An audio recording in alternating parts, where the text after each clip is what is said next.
Captain Lee Hyun gripped his command chair as the UHRS Nightingale pushed through hyperspace at maximum speed.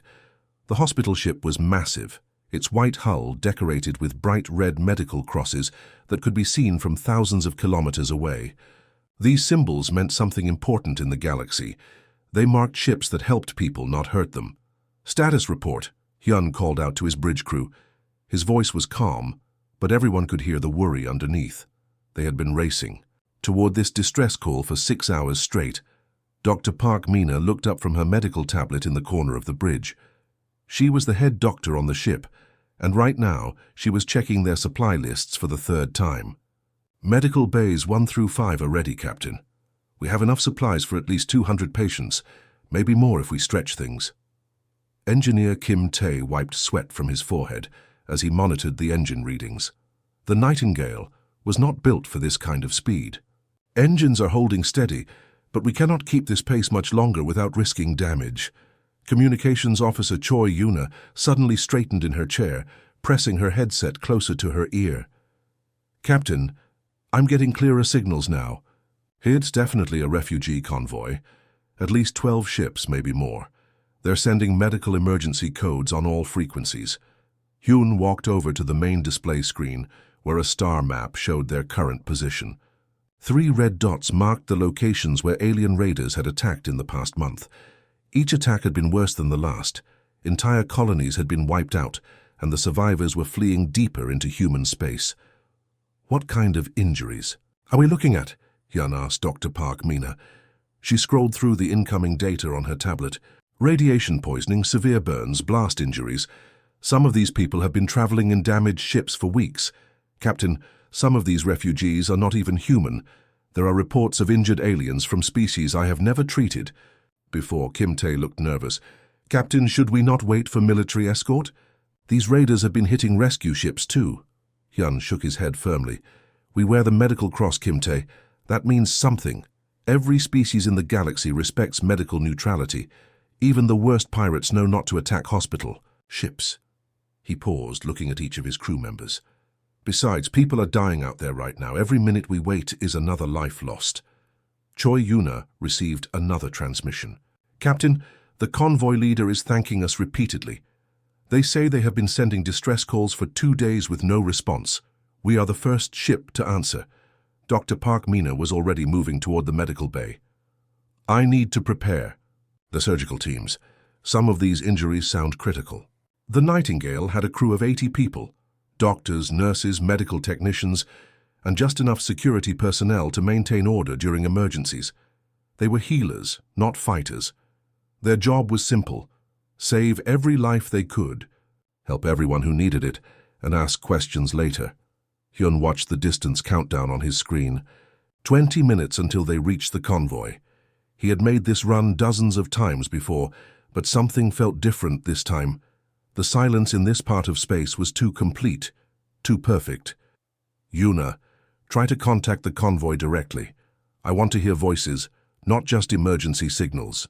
The communication officer worked her controls, but only static came through the speakers. The moment the Nightingale dropped out of hyperspace, Captain Lee Hyun knew they had walked into a trap. Where the convoy should have been, empty space, stretched in all directions. No refugee ships, no distress beacons, nothing but cold silence and distant asteroids. "Captain, I'm not reading any ships in this sector," Choi Yuna said, her voice tight with confusion. She frantically worked her communication panel, trying to locate the convoy they had been racing to save. Before Hyun could respond, the asteroid field in front of them exploded into movement. Sleek alien warships emerged from behind the rocks, where they had been hiding, their weapon systems already glowing with deadly energy. These were not the desperate refugee ships they expected. These were military vessels built for one purpose: killing. "All stop! Emergency reverse!" Hyun shouted, but it was already too late. The hospital ship was too close, moving too fast to escape. The first missile hit the Nightingale's port side with a thunderous crash that threw everyone to the floor. Emergency lights flashed red as alarms screamed throughout the ship. Hyun pulled himself back into his command chair and immediately activated the Universal Medical Broadcast.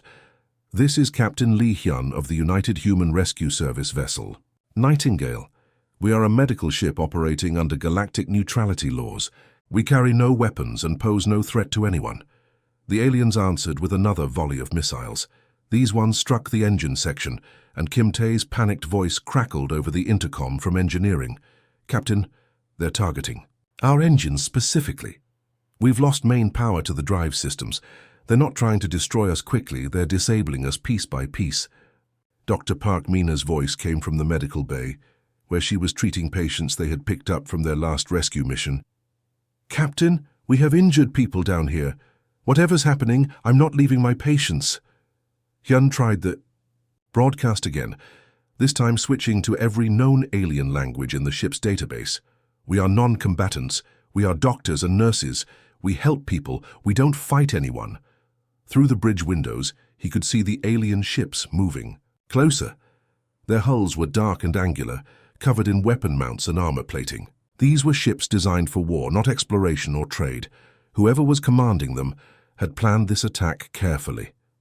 "They're jamming our communications," Choi Yuna reported, fighting to maintain contact with human space. "I can barely get a signal through their interference." Another explosion rocked the ship, this time hitting the life support systems. The lights flickered, and Hyun could hear the air recycling systems stuttering and failing. Kim Tae's voice came through the speakers again, this time filled with desperation. "Life support is failing on decks 3 and 4. They're methodically destroying every system that keeps us alive." Dr. Park Mina refused to abandon her post. Even as the ship shook around her, she continued working on a young human girl who had been injured in a previous raider attack. "I've got a surgery in progress here. This child will die if I stop now." The Che. Alien ships moved into a perfect formation around the crippled hospital ship. They were taking their time, savoring the moment. Hyun realized with growing horror that this was not just an attack, it was a message. They wanted to make an example of the Nightingale and everyone aboard her. Choi Yuna managed to activate one final emergency beacon, a desperate signal that would carry the ship's final moments and crew records back to human space.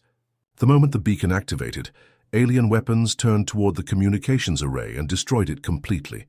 The last thing transmitted was the sound of Captain Hyun still trying to negotiate, still believing that civilized beings would respect the medical cross painted on his ship's hull. The alien boarding pods punched through the Nightingale's damaged hull like bullets through paper. Captain Lee Hyun heard the terrible sound of metal tearing as the enemy forces cut their way into his ship. Emergency bulkheads sealed automatically, but it was too late. The raiders were already inside. "All crew, this is the captain," Hyun broadcast over the ship's internal communication system. "We are being boarded. Remember, we are medical personnel. Keep your hands visible and do not resist. They have to respect our neutrality." But as the alien soldiers moved through the corridors, it became clear they had no intention of respecting anything. These were not professional military forces following rules of war. These were something far worse. In Medical Bay 3, Dr. Park Mina was still working desperately to save her patients when the aliens burst through the doors. She immediately raised her hands, her surgical gloves still bloody from the operation she had been performing. "We are doctors," she called out in the common galactic language. "These are sick people. They need help." The aliens ignored her words completely. They moved methodically through the medical bay, and Dr. Park Mina realized with growing horror that they were not here to take prisoners. Down in engineering, Kim Tae had barricaded himself behind the medical supply storage units. He was not trying to fight. He was trying to protect the medicines and equipment that could save lives on other ships. When the aliens found him, he was still clutching a container of emergency medical supplies. "Please," he begged, "these medicines can help your own people too. We share medical knowledge with everyone." The aliens showed no interest in his offer. They were looking for something else entirely, technology they could steal and use for their own purposes. Captain Hyun made his way through the ship's corridors, trying desperately to reach his crew. Everywhere he went, he saw the same terrible scene playing out. The aliens were not taking prisoners, not negotiating, not even looting in the traditional sense. They were making a statement. "Stop this," Hyun shouted when he finally confronted the alien commander in the main medical bay. "We are healers. We help everyone, even your own people. This violates every law of civilized warfare." The alien commander looked at him with what might have been amusement. In broken human language, it spoke, "You humans, too soft, too weak. This will teach your kind to stay away." What happened next was recorded by the aliens' own equipment. They documented everything, believing the footage would spread fear throughout human space. They wanted other human ships to see what happened to those who tried to help refugees and casualties of war. The aliens worked quickly and efficiently. They stripped the ship of any useful technology, medical scanners, computer systems, navigation, equipment. But they left behind something more valuable than any machine, evidence of what they had done.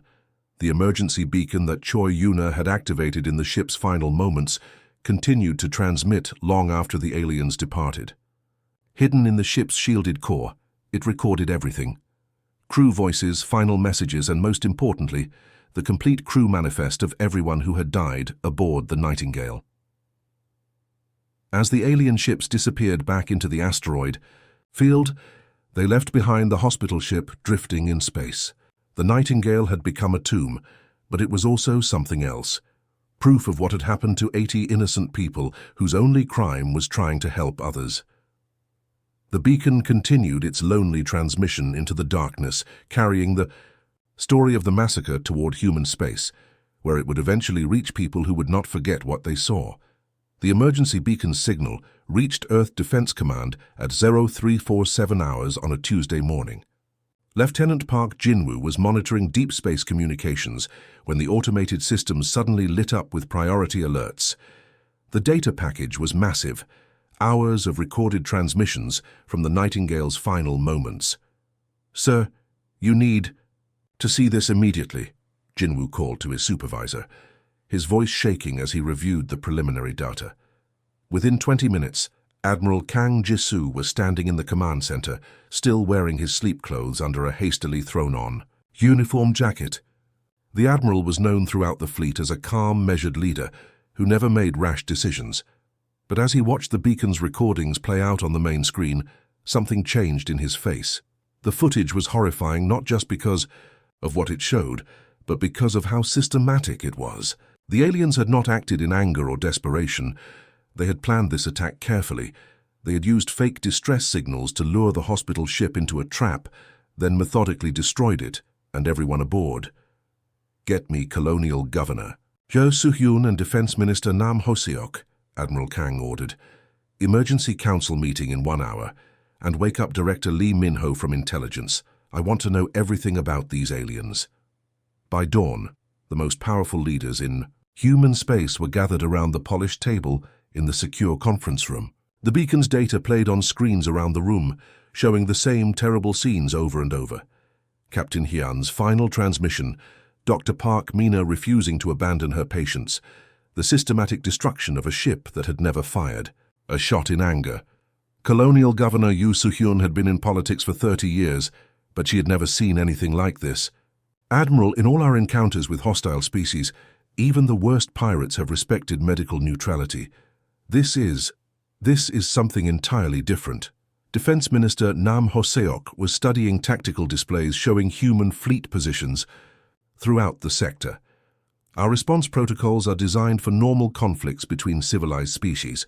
We have procedures for trade disputes, territorial disagreements, even resource wars. But this," he gestured at the screens, "this requires a different kind of response." Dr. Shin Yoonji entered the room quietly, her eyes red from crying. As Chief Medical Officer for the entire human colonial medical service, she had personally trained many of the doctors and nurses aboard the Nightingale. Park Mina had been her student. Kim Tae had served on 3 different hospital ships under her command. "I knew these people," she said, her voice barely above a whisper. Mina Park worked 36-hour shifts during the plague outbreak on Kepler Colony. She saved over 400 lives. Kim Tae volunteered for the most dangerous rescue missions because he said someone had to help the people no one else could reach. Admiral Kang turned to face the assembled leaders. For the first time in his career, he was not thinking about political consequences or diplomatic solutions. He was thinking about 80 good people who had died simply because they tried to help others. "They targeted healers," he said, his voice growing colder with each word. They recorded the murders because they wanted us to be afraid. They wanted to send a message that mercy is weakness, that helping others makes you a target. Director Lee Min-ho spread intelligence reports across the table. These raiders have hit 12 systems in the past 2 months. They're not just random pirates. They're part of an organized campaign to drive human influence out of this entire sector. Governor Yu looked around the table at faces she had known for years. What are you all thinking?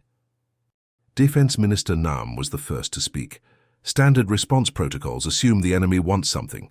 Territory, resources, political concessions. But these aliens don't want anything from us, except our absence. They're not trying to negotiate.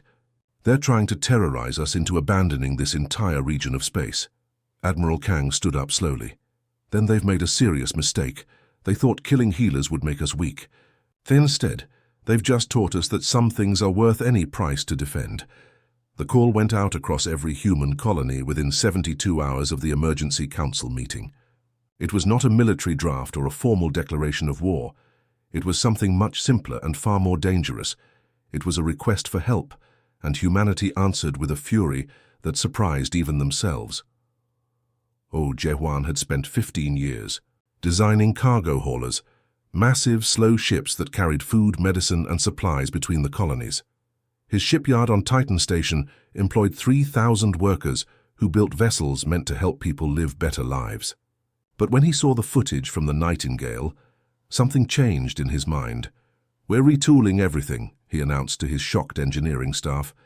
"Every cargo bay becomes a missile launcher. Every transport hull becomes a weapons platform.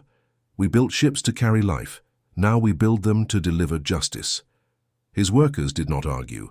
Many of them had friends or family who served on hospital ships. They worked in shifts around the clock, converting peaceful cargo vessels into instruments of war. The transformation was remarkable. Ships that once carried grain and medical supplies now bristled with weapons systems. 3 systems away, mining engineer Bae So-young was making similar changes to her operation. The asteroid processing stations that refined ore for construction materials suddenly began producing something entirely different. The same equipment that purified metals for building colonies now created the specialized alloys needed for military-grade weapons. "We mine too. Build homes," she told her crew as they watched the ore processors work at maximum capacity. "Now we mine to protect them." The response was the same everywhere humans lived and worked. Shipbuilders, manufacturers, engineers, and technicians all focused on a single goal. The species that had spent centuries perfecting the art of helping each other was now learning how to hurt those who threatened them. Admiral Kang stood on the bridge of his new flagship, the Swift Justice. The ship had been a luxury passenger liner just 1 week ago, carrying families between the colonies for vacations and business trips. Now it was the command vessel for the largest fleet humanity had ever assembled. Captain Ryu Dong-hyuk reported from his destroyer's bridge over the communication system. 6 months ago, he had been commanding merchant ships carrying trade goods between planets. Today, his vessel carried enough firepower to level a small city. "Admiral, the fleet is ready," Ryu announced. "All ships report weapon systems operational and crews at battle stations." Kang looked out at the assembled fleet through his bridge windows.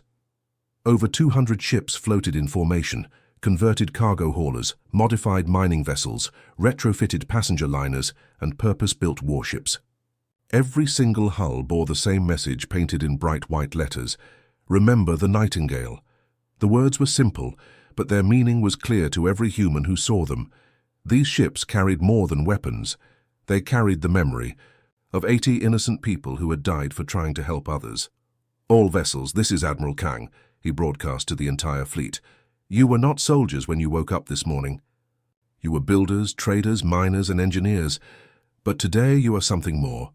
Today you are the answer to those who thought mercy was weakness." The response came from 200 ships at once, thousands of voices speaking in unison. For the Nightingale. In shipyards across human space, more vessels were being completed every day. The industrial capacity that had built a civilization was now focused on a single purpose. Humanity had awakened something that had been sleeping for generations: the knowledge that sometimes, to protect what you love, You must be willing to destroy what threatens it. The aliens had wanted to send a message. Now, they were about to receive humanity's reply. The human fleet did not announce their arrival with grand speeches or formal declarations of war.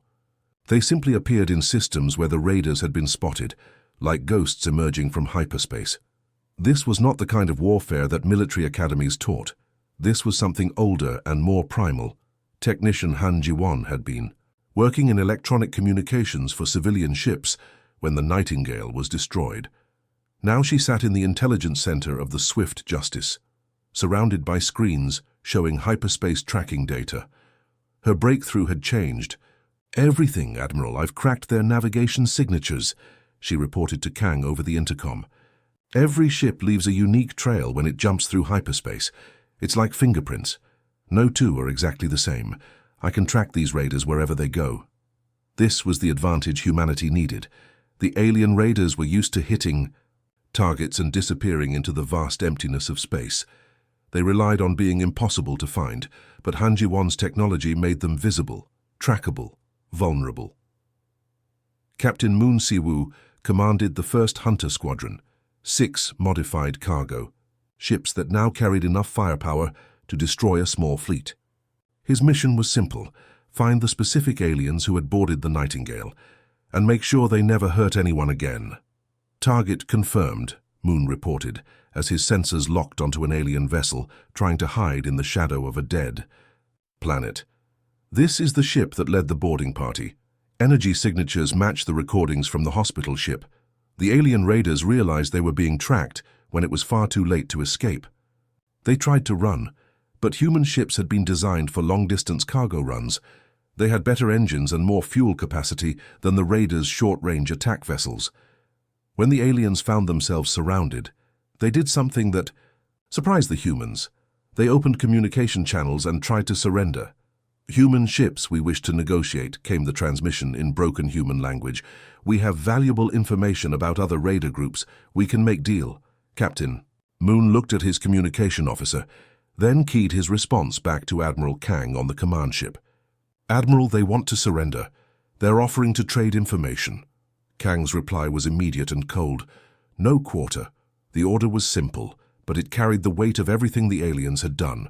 They had shown no mercy to Dr. Park, Mina when she raised her hands in surrender. They had ignored Captain Huon's pleas for his crew's lives. They had recorded their murders because they thought it would make humans afraid. Moon's squadron moved into attack formation. The alien ships tried desperately to escape, but there was nowhere to run. The humans had learned to hunt in packs, surrounding their prey and cutting off every escape route. "They're sending distress calls to other raider groups," reported Moon's communication officer. "Should we jam their signals?" "No," Moon replied. "Let them call for help. Let their friends hear what happens next." The battle was brief and one-sided. The converted cargo ships unleashed torrents of missiles and energy weapons. The aliens who had laughed while killing doctors and nurses found themselves facing an enemy that showed exactly the same level of mercy they had displayed. When it was over, debris from the alien ships drifted in the vacuum where their vessels had been. The distress calls went silent. Other raider groups throughout the sector heard the final transmissions and learned that the rules of the game had changed. Han Ji-won was already tracking the next target, her screens showing the hyperspace trails of more alien ships.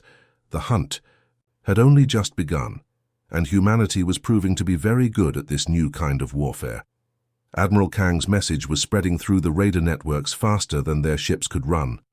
The species they thought was weak had become the most dangerous predator in the galaxy. The message arrived at Admiral Kang's flagship on a diplomatic frequency that had not been used in decades. It came from the Galactic Mediation Council, an organization that helped different species resolve conflicts peacefully. The transmission was formal and polite, exactly the kind of diplomatic language that had kept peace between civilizations for centuries. "Admiral Kang, we represent several concerned species who wish to mediate this conflict. The raider attacks on your medical vessel were clearly violations of galactic law. However, the scale of your response is causing alarm throughout this sector. We request immediate negotiations to prevent further escalation." Kang listened to the entire message in silence, then called for a fleet-wide communication channel. His response would be heard not just by the diplomats, but by every species monitoring human military frequencies. "To the Galactic Mediation Council and all who are listening," Kang began, his voice calm but carrying an edge that made experienced soldiers straighten their shoulders. "You speak of preventing escalation. Where were your voices when 80 medical personnel were murdered in cold blood? Where was your concern for galactic law when healers were executed while treating patients?" He paused, letting his words sink in across the galaxy. "You taught us that mercy is weakness. You showed us that helping others makes you a target. Now learn what strength looks like." The systematic destruction that followed was unlike anything the galaxy had seen in generations. Captain Ko Minjun had been a supply chain logistics expert before the war, organizing the movement of food and medical supplies between colonies.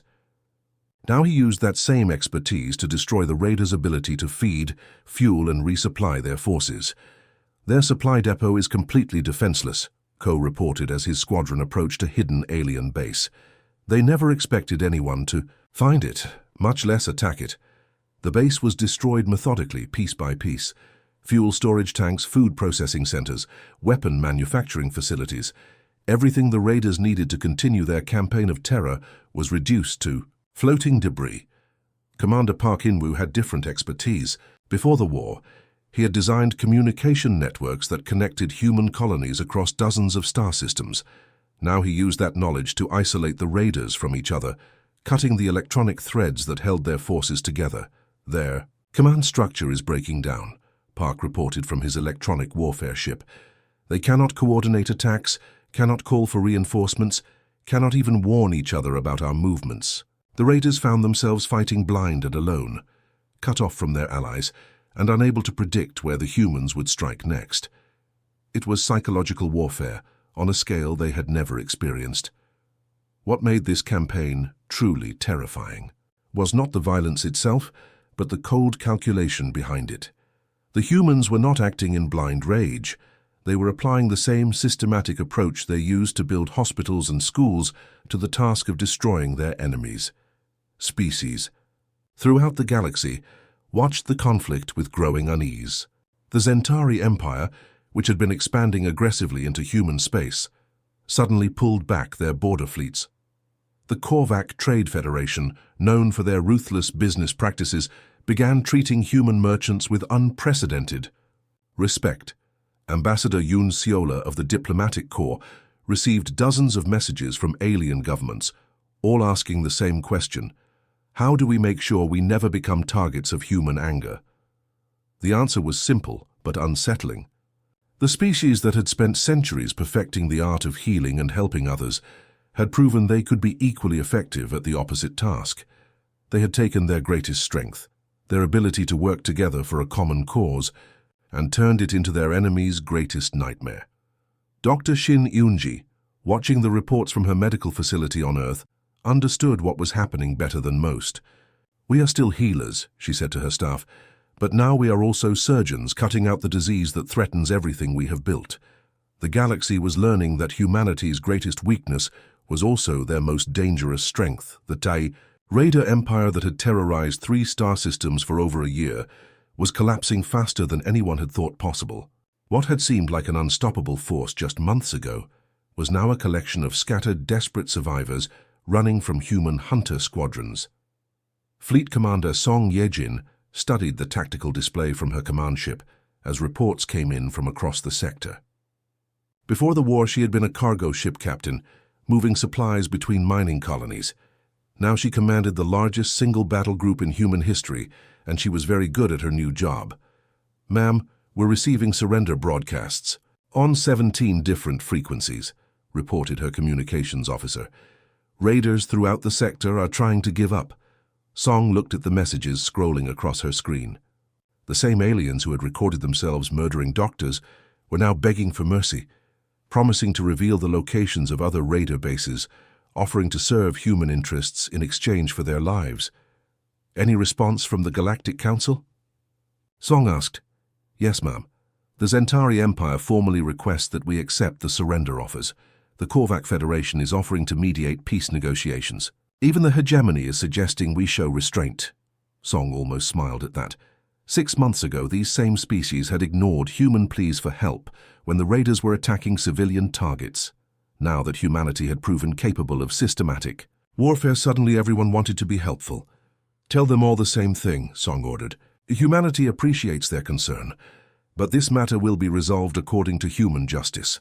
The final raider stronghold was hidden in an asteroid field that had once been a planet, destroyed in some ancient war. The raiders had built their fortress inside the largest chunk of rock, thinking the location made them untouchable. They were wrong. Song's fleet surrounded the asteroid field with methodical precision. There were no dramatic speeches or ultimatums. The humans simply took position and began the final phase of their campaign. Commander, they're broadcasting on all frequencies, her communications officer reported. They're offering complete surrender, asking for prisoner of war status under galactic conventions. Song keyed her response to broadcast throughout the asteroid field, ensuring every raider could hear her words. You wanted to teach us fear when you murdered our healers. You recorded their deaths because you thought it would make us weak. Instead, you taught us that some lessons can only be paid for in blood. The assault on the fortress was not a battle. It was an execution. Human ships had been designed by engineers who built mining equipment and cargo haulers. They knew how to break apart asteroids efficiently, and they applied that knowledge with devastating effect. The raiders fought desperately, but they were facing an enemy that had learned warfare from them. Every tactic the aliens had used against defenseless hospital ships was now being used against their military fortress, but with human efficiency and human industrial capacity behind it. They're calling for help from other raider groups, reported the tactical officer. No response on any frequency. That was because there were no other raider groups left to respond. Human hunter squadrons had been systematically eliminating every raider base, supply depot, and command center throughout the sector. The empire that had seemed so powerful was revealed to be nothing more than scattered pirates who had gotten lucky against unprepared civilian targets. The fortress's final transmission was a desperate plea to any species that might be listening. Please, we surrender. We will pay any price, we will serve any terms, just make them stop. No one answered. When the asteroid fortress finally broke apart, there were no survivors to rescue, no prisoners to process, no negotiations to conduct. The raider empire that had murdered 80 innocent medical personnel had simply ceased to exist. Song watched the debris field that had once been humanity's greatest threat and felt no satisfaction, only a cold sense of completion. The job was finished. The great assembly hall of the Galactic Council had never been so quiet. Representatives from 47 different species sat in their designated seats, but no one spoke as Admiral Kang walked to the center podium. His uniform was different from the standard military dress. Embroidered across the chest and sleeves were 80 names in small, precise lettering: Park Mina, Kim Tai, Choi Yuna, Captain Lee Hyun. Every person who had died aboard the Nightingale was represented on the Admiral's uniform, their names carried into this hall where the fate of the galaxy would be decided. Behind Kang, the main display screen showed live footage from what had once been the Raider homeworld. The planet was still burning in places, great columns of smoke rising from the ruins of cities that would never be rebuilt. It was not a scene of destruction born from anger. It was the methodical elimination of a threat, carried out with the same efficiency humans used to build hospitals and schools. Honored representatives, Kang began, his voice carrying clearly through the silent chamber. 6 months ago, your species watched as 80 human medical personnel were murdered while providing aid to refugees.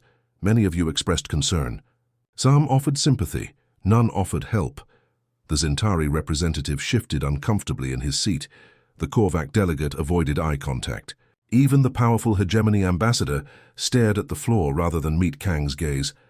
Today I stand before you to announce a new reality in this galaxy. The Hyun Doctrine is now in effect, named for Captain Lee Hyun, who died pleading for his crew's lives while trying to save others. Kang paused, letting his words echo through the chamber. Every species present had studied the recordings from the Nightingale's final moments. They had all seen what happened when civilized beings showed mercy to those who understood only violence. The doctrine is simple, Kang continued. Any attack on human medical vessels, hospital ships, or civilian craft providing humanitarian aid will result in the complete elimination of the aggressor species, not their military, not their government, their species. The Korvac ambassador finally found his voice. "Admiral, surely you cannot mean—" "I mean exactly what I said," Kang interrupted. "The Raider Empire no longer exists. Their homeworld is uninhabitable. Their colonies have been evacuated and will remain empty as a reminder. This is what happens when you target healers." The chamber erupted in whispers and urgent conversations between delegates. Species that had been expanding aggressively into neutral space suddenly found themselves reconsidering their policies. Governments that had ignored human diplomatic protests were now frantically reviewing their military procedures. "But, Admiral," the hegemony representative said carefully, "humanity has always been known for compassion, for mercy. Surely this extreme response is exactly what you should expect," Kang finished. "We are still the most compassionate species in this galaxy. We still build more hospitals than weapons, still train more doctors than soldiers. But we have learned that sometimes, to protect those who heal, you must be willing to destroy those who would harm them." On the display screen behind him, a new image appeared. Construction crews were already working on the former Raider homeworld, building something in the ruins of the capital city. The structure was massive, gleaming white with red crosses clearly visible on its sides. "Dr. Shin Yunji will be establishing the Nightingale Memorial Hospital on this world," Kang announced. "It will provide free medical care to any species in need, just as our hospital ships have always done. The facility will treat everyone equally, refugees, accident victims, even former enemies." The irony was not lost on anyone in the chamber. On the world where raiders had planned the murder of human medical personnel, humanity was building the largest hospital in the galaxy. "The choice is yours," Kang said, looking directly at each delegation in turn. "We can be your healers, your teachers, your partners in building a better galaxy. Or we can be your executioners. We are equally capable of both roles." As Kang left the podium and walked toward the exit, not a single delegate tried to stop him or demand further explanation. They had seen the smoking ruins on the screen. They had heard the names embroidered on his uniform. They understood that humanity had revealed a truth about themselves that even they had not fully realized. The species that could show unlimited compassion to those in need could show unlimited ruthlessness to those who threatened the innocent. The galaxy would remember both lessons: